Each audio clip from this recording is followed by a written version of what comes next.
Quarta onda de Covid. Como se proteger diante do aumento de casos no Brasil?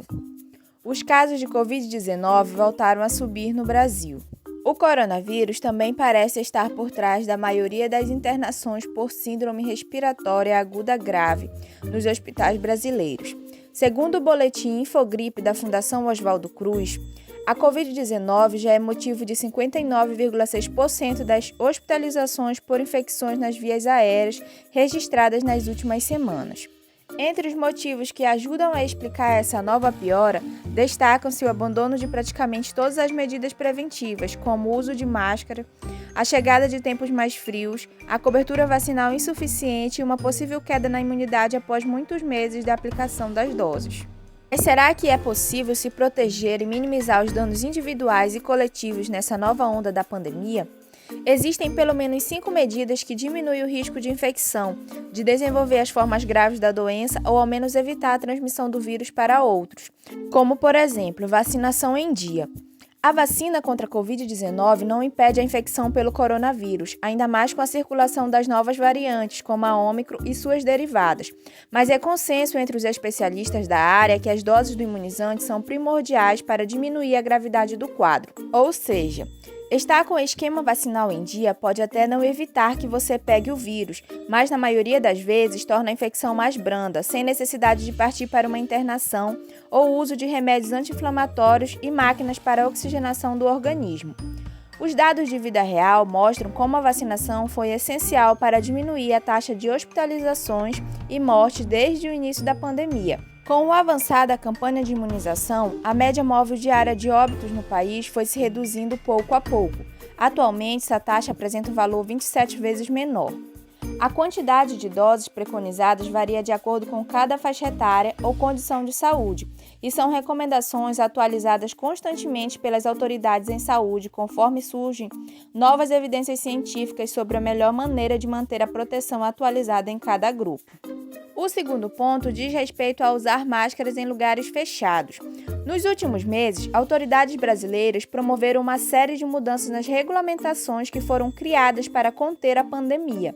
O principal símbolo disso foi a liberação das máscaras, que deixaram de ser obrigatórias na maioria dos lugares.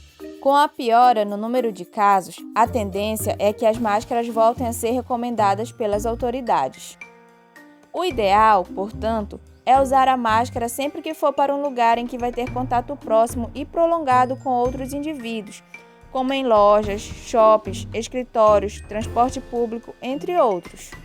Se possível, dê preferência aos modelos profissionais, como a PFF2 e a N95, e certifique-se que a peça se encaixa bem e veda todas as entradas e saídas de ar nas bochechas, no queixo e na maçã do rosto.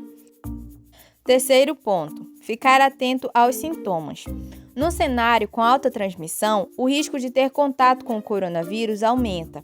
Portanto, é importante ficar atento aos sinais típicos da Covid-19, como febre ou calafrios, dor de cabeça, dificuldade para respirar, tosse, fadiga, dor no corpo, perda de olfato e paladar, nariz entupido, dor de garganta, náusea, vômito e diarreia.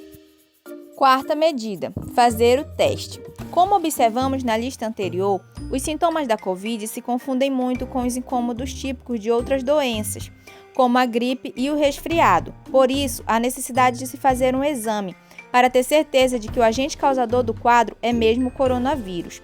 Hoje em dia, é possível encontrar nas farmácias os testes rápidos de antígeno, que podem ser feitos em casa, e nos laboratórios de análises clínicas, testes de antígeno e RT-PCR, que são ainda mais confiáveis. Nesse contexto, vale sempre buscar a orientação de um profissional de saúde, que ajude a interpretar os resultados e dar as orientações de tratamento mais adequada de acordo com cada caso. Se o teste tiver resultado negativo e mesmo assim os sintomas persistirem, vale seguir em isolamento por mais algum tempo, até se sentir melhor.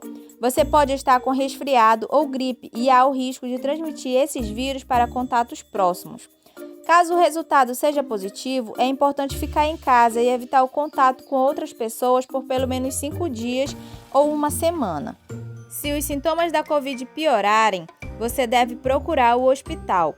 O cuidado e o distanciamento devem ser ainda maiores se você tem contato com indivíduos que possuem alto risco de desenvolver as formas graves da Covid, como os idosos e pessoas com o sistema imunológico comprometido. Esse auto-isolamento evita a criação de novas cadeias de transmissão do coronavírus na comunidade, o que, em última análise, pode apresentar um alívio para a situação da Covid na região ou até no país inteiro.